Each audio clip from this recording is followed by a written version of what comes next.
Okay. So, to most of you, this probably just looks like a folded up piece of paper. Looks like a bird. Today I'm going to talk about why it means so much more than that to me. So, to give you a little background, origami has been around for so long that nobody really knows where it originated from. Origami historians argue that because paper was invented in China in 105 AD, that it originated there soon after. And then in the 6th century, paper was introduced to Japan and paper folding with it. Now Japan is recognized as the country that most fully developed origami. So originally in Japanese culture, they passed down their designs through an oral tradition from mother to daughter. And so only the simplest of designs could be kept. Now origami has developed to a point where it's spread across the globe and it's actually used in multiple other facets.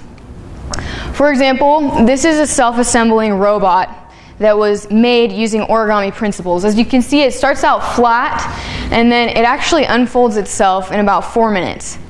This technology can be used for search and rescue robots, as well as self-assembling space satellites and many other things. Origami principles were also used in the design of airbags and the way that they're folded into position so that they will expand most effectively upon impact. Architecture has also taken ideas from origami, both for inspiration and also in the design of easy-to-assemble homes and buildings. This is one of my favorites. This is actually a heart stint that was origami inspired. So as you can see on the right-hand side here, it starts off pretty small so that it can fit through the catheter, and then it's actually expanded once it's pushed into position so that it can hold the artery open. And that is based off of this right here, which is called a water bomb. As you can see, it's pretty flat, but it expands. So that's the same principle that was used in the making of this heart stent. It's also used to help hand surgery patients recover, helps them to retrain their muscles and to increase hand-eye coordination. So these are all really cool facts about origami. And while these are really interesting and amazing, I wanted to share a more personal application that I have to origami. So a week ago I was home for Thanksgiving and I came across a journal entry about me when I was in kindergarten. My mom had written it. So this is me when I was younger, and this is the journal entry. It says, Megan is also taking the bus with Blake and Caitlin, those are my older siblings, in the morning. Often we are pressed for time, and she gets a nervous stomach when she has to run to the bus stop. Poor little thing, it really upsets her. Fast forward a few years, and I was in 6th grade, that's me on the left-hand side. I remember I had a specific math teacher, Mrs. McClintock, and she terrified me. She was a really hard grader. She was very unforgiving and harsh, and it was an advanced math class. Frequently, I would get an upset stomach, or nervous stomach, as my mom called it, before I went to her class. It was so bad sometimes that I even went to the health center and just had my mom pick me up from school to take me home.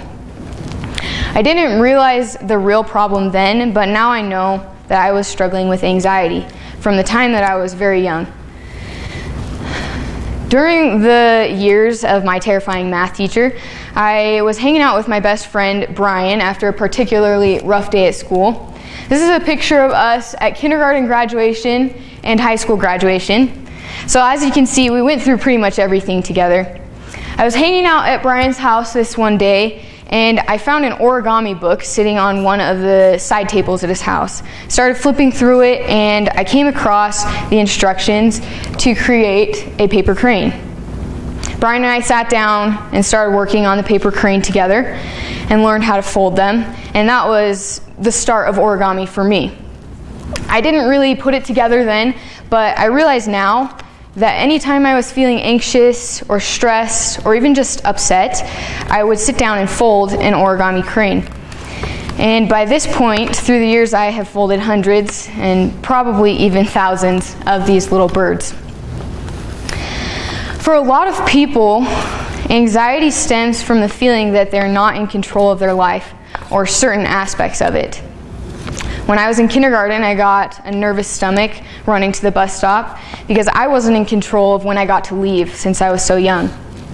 When I was in 6th grade, I got nervous about my math class because I felt I wasn't in control of the grade I would receive since this teacher was so harsh and seemingly unfair. And as for giving public speeches, how many of you have gotten nervous to give your TED Talk? Maybe it's because we know that no matter how much we prepare, we can't control the audience and how they perceive what we're going to say. So this may not be the only cause of anxiety, but as I've self-reflected through the years, I've recognized that it's a huge contributing factor to my own struggles with anxiety. And origami was something that I could control. When I was stressed, when I was anxious, when my life felt out of control or disorganized, I could focus on the folds of the paper, making sure they were straight and crisp. I could control the outcome. And if I happened to mess up, I could just grab a new piece of paper and start over. If anything, it was a distraction from my anxiety and worries. If you asked me why I chose specifically the paper crane, I wouldn't have a very good answer for you because I didn't really choose. Maybe it's because it was the first thing I learned how to fold, or maybe it's just because it was easy to remember how. But now it has become a personal symbol to me. It's come to represent peace, hope, and love even. When I got older, I started folding paper cranes for the people that I cared about the most, for people that emulated those feelings of peace and hope and love in my life. It became my symbol, and one that my family and friends recognized as a representation of my appreciation and love for them.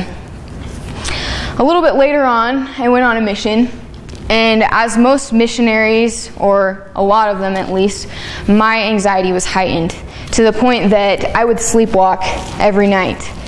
It was my body's strange way of dealing with the stress that I encountered throughout the day.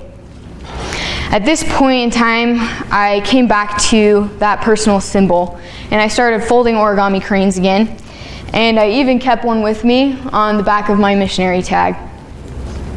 As you can see, these little pieces of folded paper have come to mean quite a lot to me.